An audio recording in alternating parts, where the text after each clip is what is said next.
Welcome to the Network Plus Prepcast, your dedicated audio companion for mastering every objective on the CompTIA Network Plus certification exam.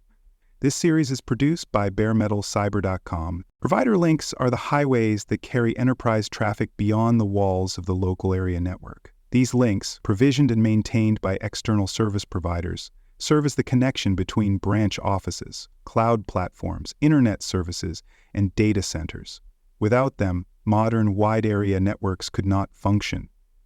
These links are what allow companies to operate across cities, countries, and continents. They carry voice, video, web traffic, and application data, and they come in a variety of formats, each with its own characteristics, strengths, and limitations. The Network Plus exam places strong emphasis on understanding these connection types. They appear within WAN objectives and transmission methods, and often surface in scenario-based questions. Exam candidates must understand how different link types are delivered, how they function, and when each is most appropriate. The focus is not on vendor-specific offerings, but rather on recognizing which technologies meet certain business or technical needs. By grasping the details of provider links, you're better prepared to troubleshoot connectivity, plan network growth, and design for resilience. There are several broad categories of provider links to be familiar with: fiber optic, copper-based, wireless, and hybrid models. These can be delivered as leased circuits that provide dedicated bandwidth or broadband services that share capacity among multiple subscribers. Provider links may be symmetrical or asymmetrical in terms of speed, and they may support point-to-point topologies or aggregate multiple clients into shared networks. Understanding these distinctions is vital to network planning and cost management. Satellite internet is one of the most unique link types, used primarily in areas where terrestrial infrastructure is unavailable. These connections rely on geosynchronous satellites that orbit over the Earth's equator. While they provide coverage almost anywhere, they come with significant trade-offs. The signal must travel thousands of miles to and from the satellite, often over 500 milliseconds, in order to instantly draw to recipients over 180 milliseconds. Additionally, weather conditions such as heavy rain or storms can disrupt the signal, making satellite links less reliable for real-time applications like VoIP or video conferencing. DSL, or digital subscriber line, is a copper-based broadband technology that operates over traditional telephone lines. Unlike dial-up, DSL provides always-on connectivity and supports simultaneous voice and data. Asymmetric DSL, ADSL, is common in residential areas, offering higher download speeds than upload speeds. DSL performance is heavily dependent on distance from the service provider's central office. Greater distances result in lower speeds and higher attenuation. While largely replaced by fiber in urban settings, DSL remains a viable option in areas where fiber is unavailable. Cable internet connections use coaxial infrastructure, originally deployed for cable television. These networks operate on shared bandwidth, meaning multiple users in the same area share the same upstream channel. As a result, performance may degrade during peak usage periods. However, cable providers often offer high download speeds, making this service popular among consumers and small businesses. Like DSL, cable internet uses copper-based media, which limits its maximum speeds and makes it more vulnerable to electromagnetic interference. Metro Ethernet is a service offered by carriers to provide Ethernet-based connectivity across a metropolitan area. It is delivered over fiber optic infrastructure and supports high-speed site-to-site links within cities or campus environments.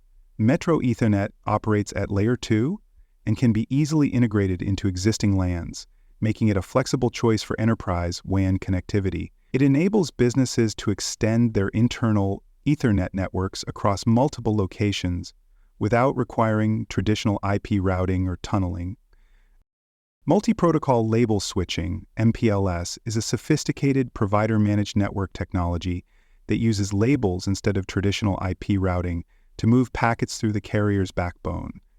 MPLS allows for traffic engineering, prioritization by service type, and reliable delivery of critical services. It supports voice, video, and data over a single infrastructure, and it's often bundled with service-level agreements, SLAs, to ensure performance. Because it's a managed service, customers typically lease access to MPLS circuits and leave the backbone routing to the provider. Cellular and mobile data links have emerged as viable WAN technologies thanks to advances in 4G, LTE, and 5G networks. These services enable wireless WAN connectivity, either as a primary connection for mobile users or as a backup for fixed sites. Cellular links are flexible and fast to deploy, but may be limited by signal coverage, data caps, and provider-specific restrictions. They are commonly used in kiosks, temporary setups, and remote sites where wired access is unavailable or impractical. Microwave and other fixed line-of-sight wireless technologies offer point-to-point connectivity between buildings or remote areas. These connections require an unobstructed visual path between antennas, which are usually mounted on rooftops or towers. Microwave links provide relatively high bandwidth and low latency, but are susceptible to signal degradation from obstacles or atmospheric interference. They are often used in rural backhaul deployments or to connect areas where laying fiber is too expensive. Optical carrier and SONET services are high-capacity fiber-based WAN technologies used in provider core networks. SONET, or Synchronous Optical Network, is a standardized protocol that delivers precise timing and consistent bandwidth across long distances. It supports OCXX optical carrier speeds, such as OC3 or OC12, and is used by ISPs to carry data across regional and national backbone. These technologies are highly reliable, support multiple services simultaneously, and form the core of modern broadband delivery networks. For more cyber-related content and books, please check out cyberauthor.me. Also, there are other podcasts on cybersecurity and more at baremetalcyber.com. Comparing the different types of provider links helps clarify their appropriate use cases.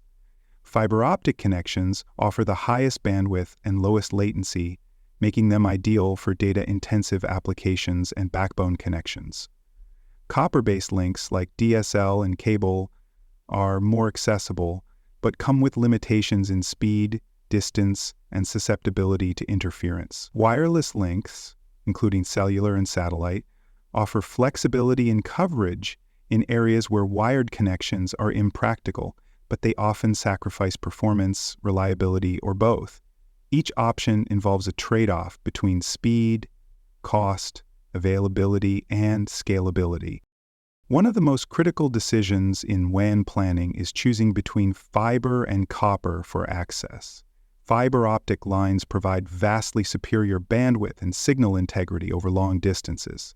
They are immune to electromagnetic interference, making them highly reliable in noisy environments.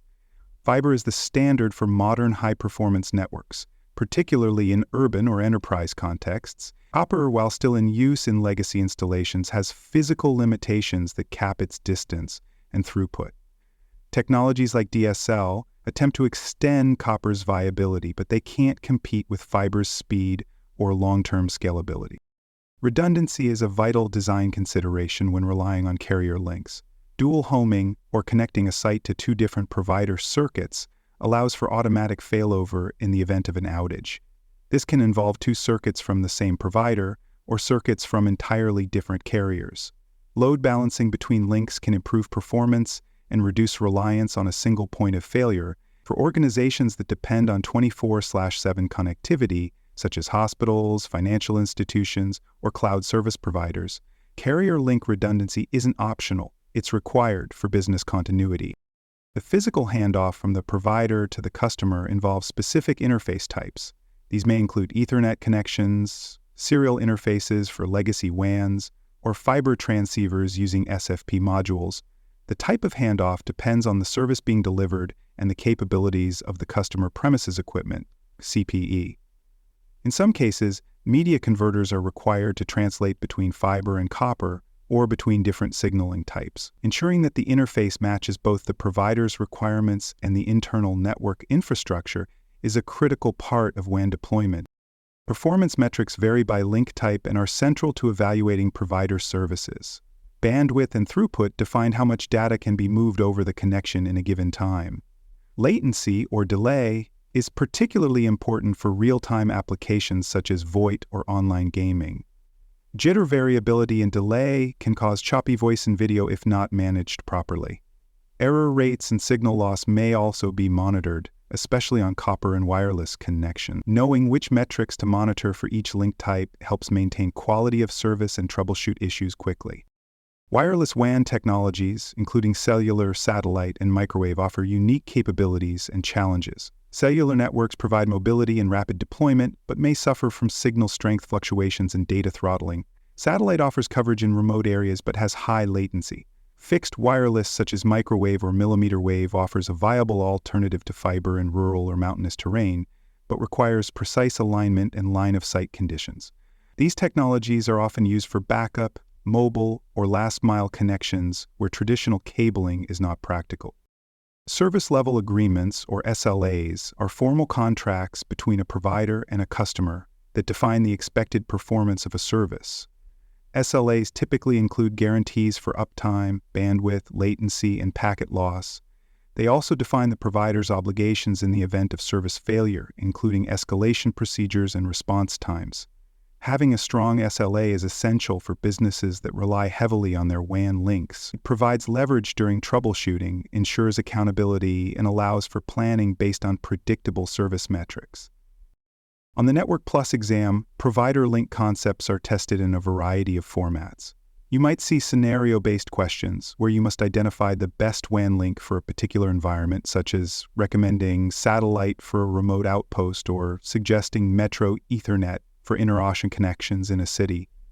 You may be asked to match characteristics to link types, such as shared medium or requires line of sight. Diagrams may show different physical handoffs, and questions may test your knowledge of how a link interfaces with routers, switches, or firewalls. Understanding the landscape of provider link technologies is crucial for building resilient, scalable, and high-performance networks.